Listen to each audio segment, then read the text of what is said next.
What is up, everybody? Enderheart here, back with Cipher Secret, chapter 23.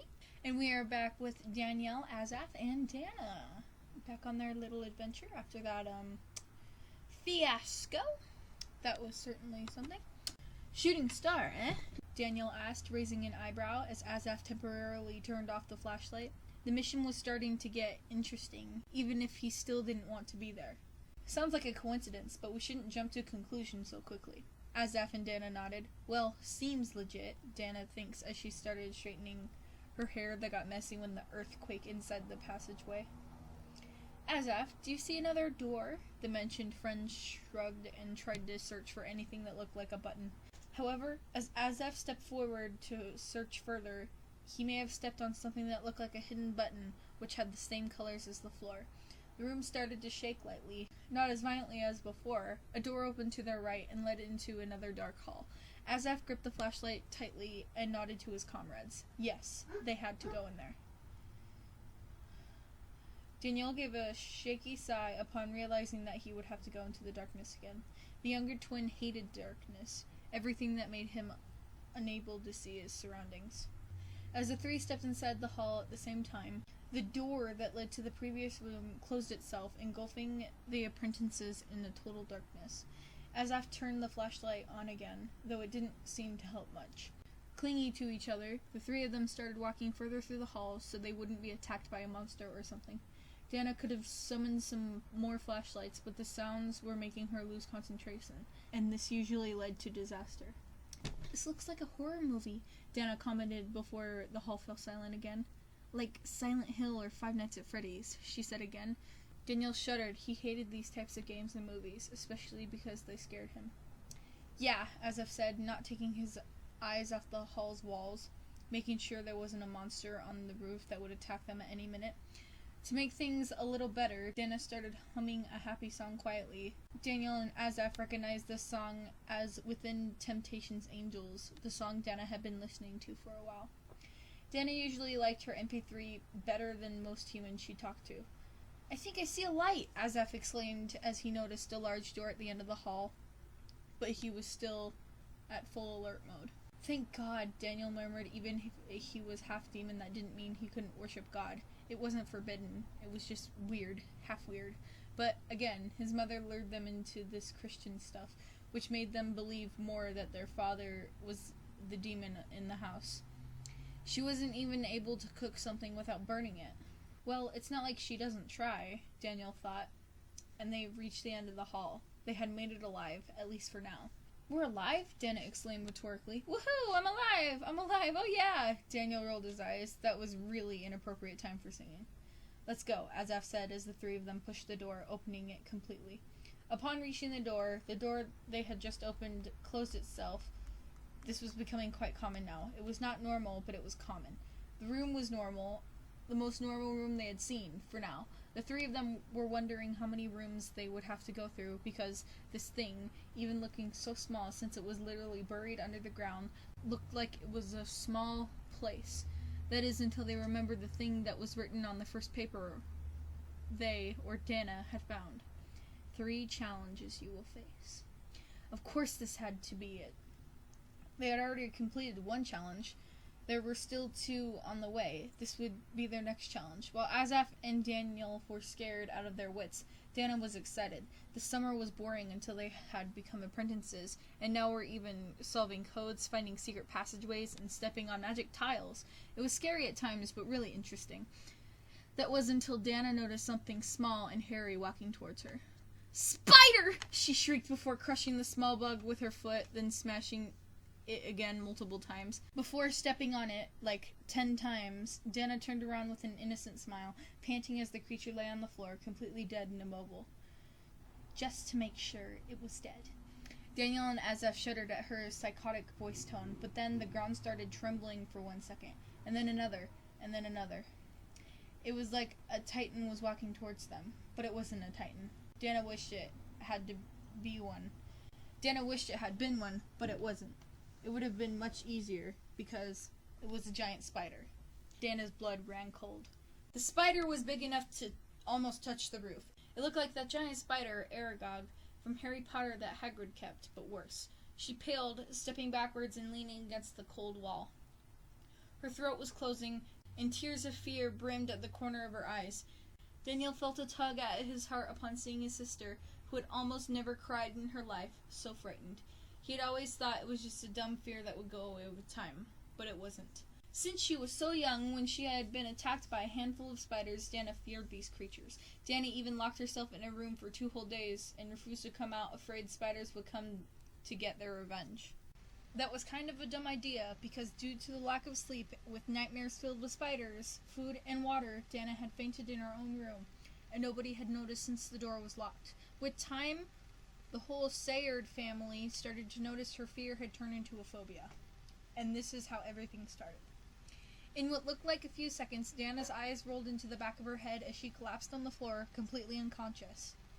Azaf had run over to the other side of the room, trying to distract the spider, and Daniel was now behind it.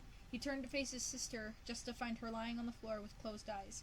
His eyes widened at the sight as he ran to his sister's side, shaking her violently. "Dana, wake up, damn it! Oh, shit! Azaf! Dana fainted!" he shouted, but he shouldn't have done that. The spider turned to them, then roared loudly. Daniel didn't know if a spider could roar, but now he knew. But, again, they were 3 half-demons inside of a mysterious chamber underground. Nothing had to make fucking sense now. "Are you serious?" Azaf shouted from the other side of the room, but the spider didn't even bother looking at him. "Daniel, hand me the kitchen knife. It's in Dana's backpack," he commanded.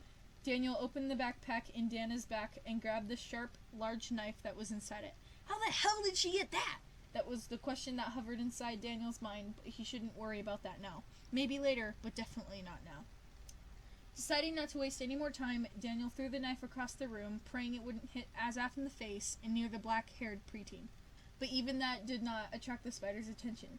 Azaf slowly tiptoed to the giant spider, trying not to attract its attention, all that while keeping a tight grip on the sharp object in his hands. But then, seeing that Daniel and Dana had already been cornered, Azaf jumped as high as he could, being a demon, you can guess the height, landing on the spider's back. Taken aback by this, the spider started to struggle, attempting to get the halfling off its back. Meanwhile, Azaf was trying to find the right spot to stab, but that wasn't an easy task. That was because he had completely forgotten the point that he should hit. "Oh, shit," he thought while his hands trembled in nervousness as he paled. Daniel noticed this and, taking advantage of the spider's current situation, decided to ask what was going on. "Azaf, why are you taking so long?" Azaf heard his friend's voice loud and clear, but didn't know how to tell this in a good way. And then he started stuttering. "Azaf?" Daniel's voice changed from confused to concerned. Azaf never took this long to make decisions, but almost everybody knew he didn't work under pressure. "I forgot the point!" "What do you mean?" "The point where the spider is sensible. Stab it in the brain or the ass. It doesn't matter. Just do it. I don't work under pressure. I know." And they decided to end their argument there. This would lead them nowhere anyway. And then Azaf remembered something. He told Dana to bring a book about the supernatural creatures. The spider would surely be in there. He turned to Daniel, who was panicking, and shouted, "Daniel, search for a book. It's about unnatural creatures. Inside Dana's backpack." All he was praying for was that Dana didn't forget it. Daniel grabbed his twin's backpack in a rush and started searching for the mentioned book while Azaf tried to keep his balance, riding the spider like a wild buffalo. When he was starting to lose hope, Daniel pulled a white, old-looking book from the backpack. Without saying a word, the redhead threw it to Azaf, who caught it just in time. Come on! Both Daniel and Azaf were murmuring or praying as Azaf flicked through the pages quickly as he could, which wasn't an easy task since he was mounting a spider. "Aha!" Azaf explained, raising his knife in the air and then stabbing the spider right in its head, making sure to keep a tight grip on the knife. The last thing he wanted was for it to slip off his hands. He forced the knife further as the creature started shrieking for its life. Slowly, it stopped moving and eventually collapsed to the floor. With the sound of something hitting the floor, Dana's eyes started to flutter as she woke up. What am I doing? Oh, holy fuck. She started stumbling on her words and paled upon noticing one dead spider in front of her, a shocked Daniel and a scarred Azaf mounting said spider and holding a knife. "And I thought my dream about a mushroom kingdom with strawberry princess and several spaghetti guards was weird enough," Dana murmured while standing up with her twin's help. They said nothing as Azaf jumped off the spider's head, holding the knife covered in green liquid. "Yuck," he murmured, wiping the liquid off his clothes. but surprisingly, the liquid evaporated a few seconds later. "So," Dana exclaimed, trying to lighten up the mood of her comrades. They didn't look very pleased, after all. "What did I miss?" Daniel shot her a hard glare. "Nothing. You just passed out while we were fighting a giant spider, thank you." Dana retorted by shooting him the same glare, and the two started having a glaring contest. Azaf sighed as he pushed the twins, each one to one side. He really hated when they argued, but hated even more when their arguments were silent. These green eyes that could definitely kill just by looking at them, filled with hatred, made him want to throw up repeatedly. Not that Azaf wanted them to claw their eyes out, because he also had green eyes, but he really wanted them to stop. "We can't afford another fight right now, guys," he said before any of them could complain. "Dana, you didn't miss anything. This level was shit. But right now, we have to stay together." The two of them nodded. Nevertheless, they didn't say anything. As they expected for some kind of door to open, Daniel looked at his twin sister. She was a carefree person, but he knew she had a weakness, and it was about spiders. He knew how afraid she was, but never wanted to admit it. He couldn't believe his sister feared such a small creature. "Dana," he called. The female twin looked at him, not expecting an apology or something. "How the hell did you get a kitchen knife?" Dana shrugged. "I have my ninjutsu-y ways," she answered with a smirk. Everything looked peaceful for now, but just then, hell broke loose. The spider's corpse started to evaporate until nothing was left, not even the green liquid. Everything seemed to be fine now, until Dana spotted one spider coming out of a hole on the wall, and then 2 more, 3, 4. She paled and took a step back, stumbling on Daniel, who was gathering the things inside of his backpack. He was now putting the book inside of it. When he noticed Dana step back and almost smashing his hand, the redhead was going to scold her when he noticed the amount of spiders coming out of the hole in the wall in front of them. And of course, this didn't go unnoticed by Azaf. Before the three of them could understand what was going on, the spiders had already filled the room, circling them. They all paled. There was no way to escape now. There were too many to count. The spiders were on the floor, on the walls, and even on the roof. They were concerned. "Just a thought. Can I freak out now?" Before the answer came, Dana started screaming hysterically. Daniel started cursing under his breath, and Azaf just stood there, trying to think of a plan.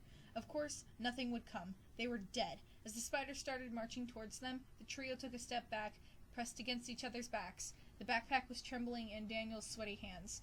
A spider approached Azaf's foot and tried to climb it. The raven-haired apprentice was absolutely disgusted and took another step back. Just then, he noticed he had stepped onto something again.